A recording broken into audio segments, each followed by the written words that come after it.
Okay. And 3, 2, 1. Nerdgasm. What's up? It's been a while. I know. I'm working on the nerdies. You guys know how much work goes into that, but there's a lot that we can do in between full episodes coming out on YouTube. So I'm going to start a little series here. What's a good name? The Nerdgasm presents Nerd Rant issue number 1. Oh, awesome. Let's just get to it.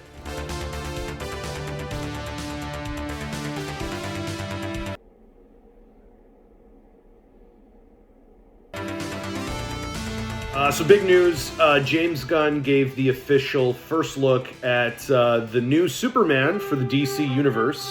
And, well, let's just show it off.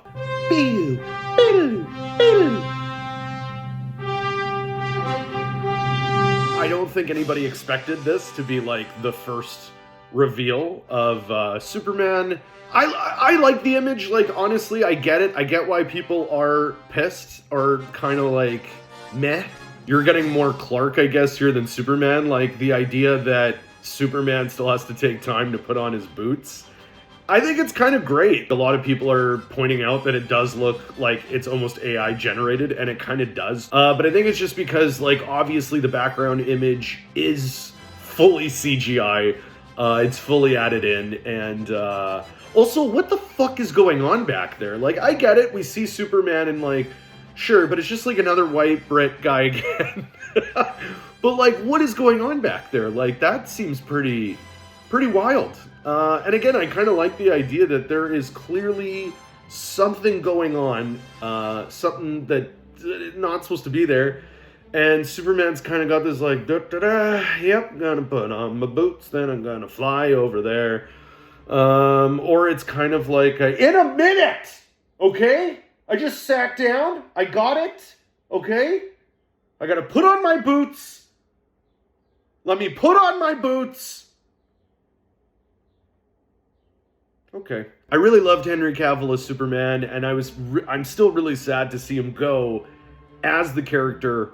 But what is making me excited for this is, I don't know, I'll always love Superman. I think, like everybody, we're always going to be fascinated by Superman. He's one of the OG heroes. It's James Gunn. I mean, everything James Gunn touches so far that is comic book related or just like nerd related has been pretty much fucking gold. I think if it was any other director and writer that released this as their first image of Superman, I probably would have been like, fuck this. DC Universe is finally getting its shit together. I'm ready to dive into another one. I'm ready to see what they're going to do with, like, this whole Superman story. If this Superman takes out the time to put on his boots and make sure he's ready, he's probably going to be a lot more careful and not just throwing Zod through buildings full of civilians, and maybe this Superman won't destroy all of Metropolis if he's taken in the care to put on his booties. I don't know. All right, James Gunn, well played, sir.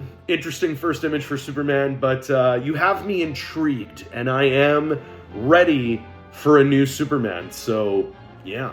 All right, so ending on a pretty crazy last note. So Disney finally made it official.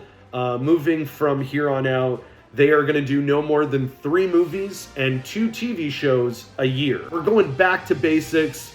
We're going back to what worked. We're going back to MCU phase 1 to 3, which is what we all loved, especially if you're expecting all of us to follow everything in a specific order and whatnot. Yeah, man, you gotta be easy on us. You're talking to the fucking Nerdgasm, and I'm like, slow down. Actually, I think this clip perfectly sums up the MCU situation right now. Écoute mon vieux, tu n'apprendras jamais à parler le français, tu n'as pas ce qu'il faut, tu es un imbécile, ça ne vaut pas la peine de continuer cette conversation. Slow down. Écoute mon vieux, tu n'apprendras jamais à parler le français, tu n'as pas ce qu'il faut, tu es un imbécile, ça ne vaut pas la peine de continuer cette conversation. Oh, We're going back to quality over quantity. I think that's the exact move that the MCU should be doing. If you're going to make everything interconnect and whatnot, make us enjoy it more, put more effort into that connection rather than you get a TV show and you get a movie and you get a TV show. Like, what the fuck is going on? I think everybody's fucking excited for Deadpool 3. I've been saying this for months. Anybody that knows me is probably sick of this already, but it is so obvious that the MCU is building up to Secret Wars. Secret Wars is basically what Loki has already kind of set up. It is a war of all the timelines, all the multiverses come into like one timeline, and they kind of start battling each other for the existence of one. The way they've just been fucking jizzing everywhere with multiverse shit and variants of everybody, it makes sense to really build this all up, have one big movie like Secret Wars, and then just deliver. Cameo, surprise here, surprise there. And yeah, there's going to be a storyline where they're going to reset everything to one timeline. How could the MCU be around for almost like, 20 years? And now mutants are just showing up? Like, how the fuck does that make sense? It's a reboot of the MCU, but it's an MCU we haven't seen yet. Imagine a fucking phase 1 where the X-Men, Fantastic Four, and all the Avengers we know are all coexisting. And that's what'll make it more special when we get only 3 movies or TV shows a year, just like the old days. Top quality from Marvel again, and then we're gonna start getting quality from DC that we haven't seen, oh my god, in decades. Yeah, that's it for the first issue of Nerd Rant. Thank you so much for tuning in. Don't forget to still head to the YouTube channel, youtube.com/CFBOMB. That's where you can see all full episodes of the Nerdgasm. The Nerdies will be out very, very soon, and it's a great episode. All right, thanks so much for stopping by. Don't forget to follow and subscribe, and we'll see you next time on the Nerd Rant. Yeah, boo! Yeah, man, we are taking Nerdgasm worldwide. Prestige worldwide! Yup!